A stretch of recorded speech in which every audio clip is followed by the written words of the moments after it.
Se o segundo turno ficar entre o Dória ou o Moro contra o Bolsonaro, você vai votar em quem, hein?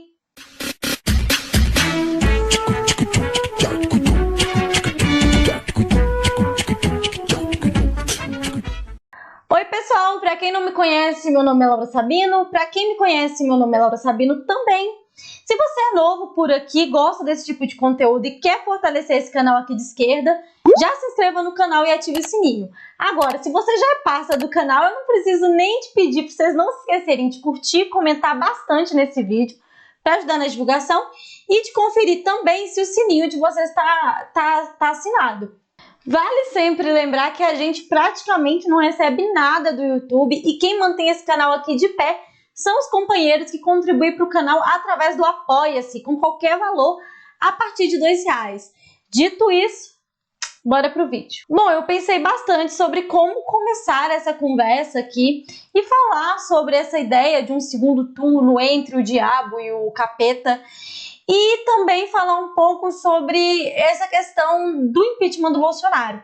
E aí tem um fato que eu gostaria de trazer aqui para iniciar essa conversa com vocês, que é o seguinte: eu não sei se todos vocês acompanharam, mas essa semana a ex-presidenta Dilma, ela escreveu uma nota em resposta para a jornalista Miriam Leitão. Dentre muitas coisas importantes que a Dilma escreveu, eu quero destacar aqui como ela finaliza a nota. Ela diz o seguinte: o golpe de 2016 que levou ao meu impeachment foi liderado por políticos sabidamente corruptos, defendido pela mídia e tolerado pelo judiciário. Um golpe que usou como pretexto medidas fiscais rotineiras de governo, idêntica às que meus antecessores haviam adotado e meus sucessores continuam adotando. Naquela época, muitos colunistas, como a Miriam Leitão, escolheram o lado errado da história e agora tentam se justificar. Tarde demais. A história de 2016 já está escrita. A relação entre os dois processos não é análoga, mas de causa e efeito.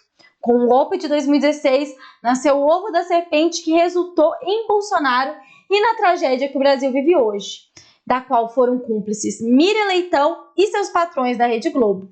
Assinado, ex-presidenta Dilma Rousseff. Por mais que você tenha todas as críticas do mundo à ex-presidente, a gente não pode negar que, de fato, a história de 2016 já foi escrita e que o que a gente vive hoje também é consequência direta desse processo.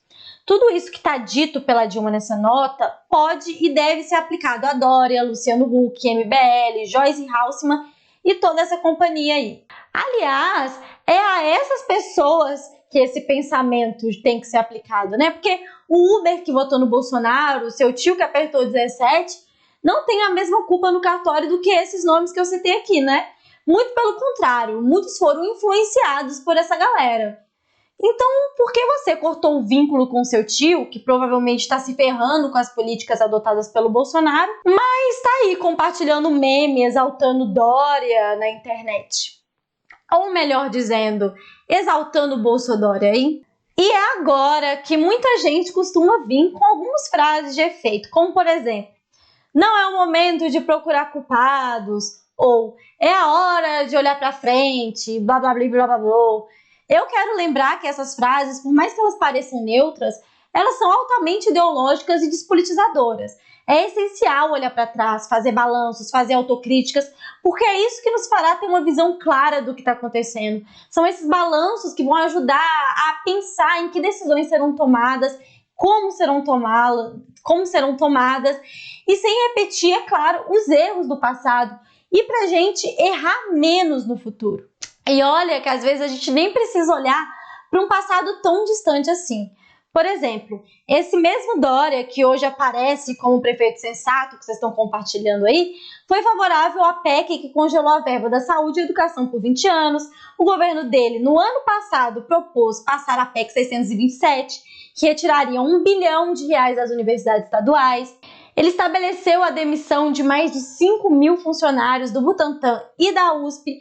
Ele tentou literalmente, até o último dia do ano, não renovar o orçamento para a Bolsa de Iniciação Científica.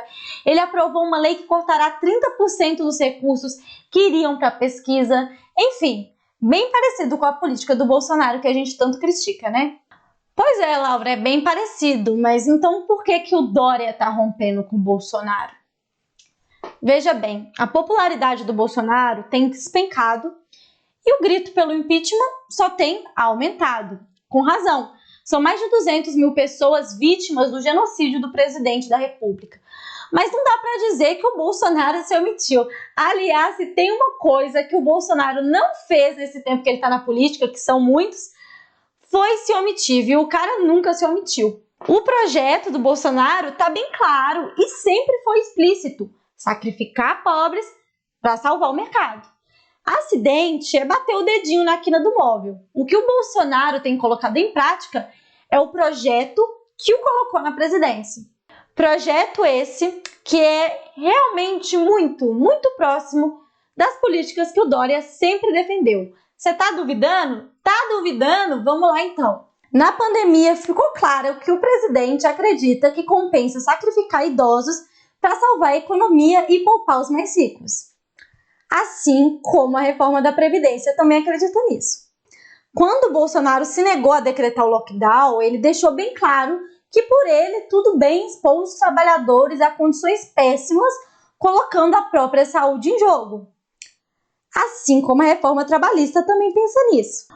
Bolsonaro e seu ministro também decidiram manter a aplicação da prova do Enem, onde milhares de estudantes estão tendo seu futuro prejudicado. Parece bastante a reforma do ensino médio do Michel Temer. Percebam que o Brasil do Bolsonaro é a ideologia neoliberal sendo levada às últimas consequências.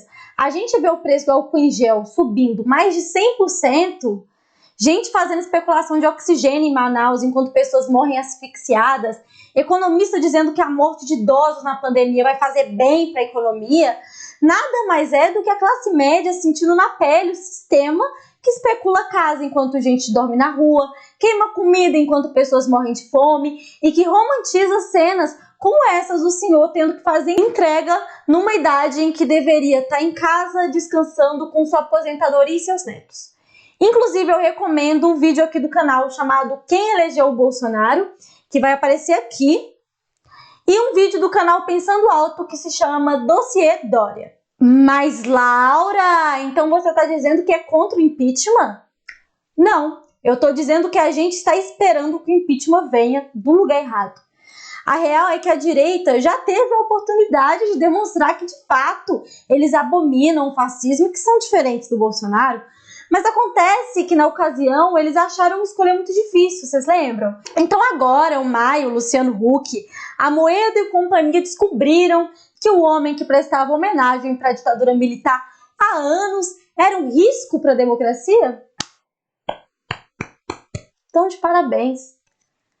Como que alguém acredita nisso? Então, a primeira pergunta, se eu defendo o impeachment do Bolsonaro, eu defendo o impeachment do Bolsonaro. Mas eu defendo que os protagonistas desse processo não sejam essa direita arrependida, sabe? E para mim, sabe quem são os únicos grupos que podem de fato construir e pressionar o impeachment verdadeiramente emancipador?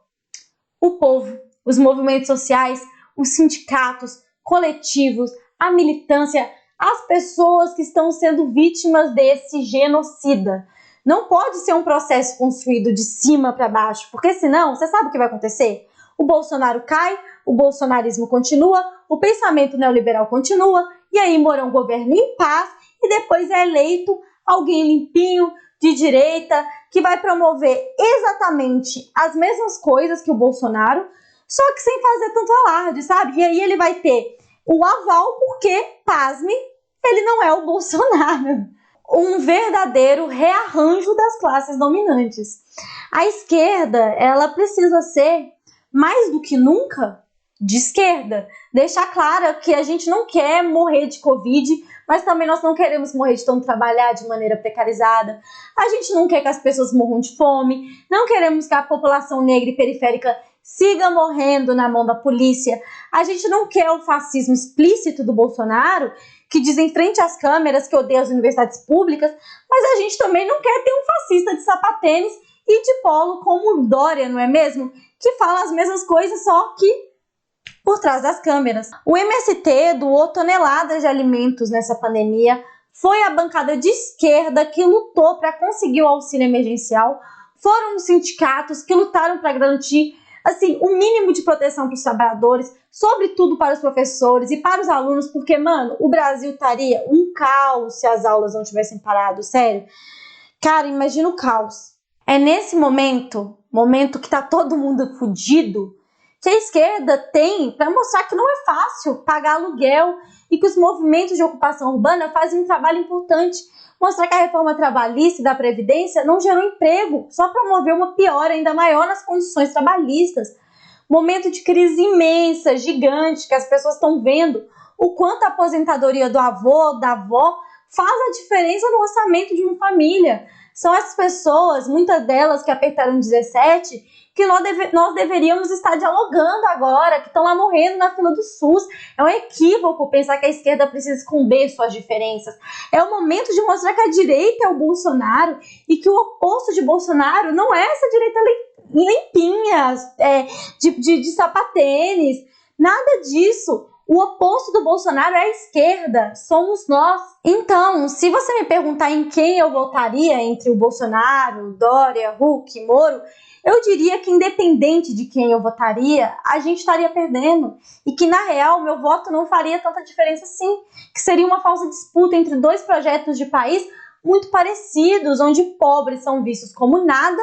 E assim, para quem gritou em 2018 e repetiu quase como um mantra de que a esquerda precisa ir para a base, esse vídeo é um convite, esse é o momento de vocês entrarem para algum movimento, pra vocês compartilharem ideias e iniciativas de esquerda, de fazer parte de coletivo, de propagar quem sempre foi de esquerda, de defender o teu sindicato, de ir pra carreata com a bandeira de esquerda, enfiar a blusa do Che Guevara até no seu cachorro, mano. De levantar a bandeira que você acredita, porque são as bandeiras da esquerda que fizeram o Bolsonaro ser eleito, porque a direita apoiou ele com medo das bandeiras que a gente levanta, e é o momento da gente mostrar elas. Inclusive, gente, falando aqui de base e projetos construídos na base, eu quero lembrar que a gente está na reta final da nossa campanha de arrecadação para a construção do cursinho popular em Ribeirão das Neves, e eu conto muito com a ajuda de vocês para a gente bater essa meta. Enfim, gente, eu fiquei muito nervosa, eu fiquei muito brava nesse vídeo, nem sei se eu falei tudo que eu queria falar, enfim. Mas, se essa reflexão foi interessante para você, não se esqueça de curtir, compartilhar esse vídeo e de comentar bastante aqui embaixo. Inclusive, eu acho que eu já falei isso, mas tem um vídeo no canal que o nome é Quem Elegeu o Bolsonaro, que eu falo muito sobre isso, eu indico muito para vocês assistirem.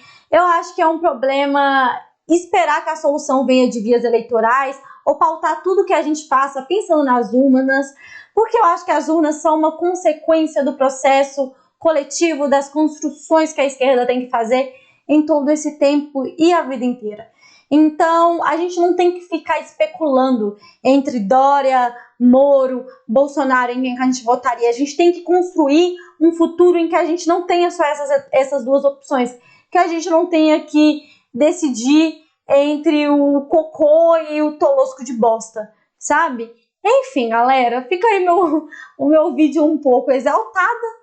E até o próximo vídeo do canal. Não se esqueçam de se inscrever, de curtir, de comentar, falar o que achou, sugerir temas. Me sigam também no Instagram, porque finalmente vai sair lá, essa semana, o IGTV com dicas para começar a estudar sobre marxismo, assim, ó, bem do comecinho, com dicas para quem nunca começou a estudar marxismo na vida.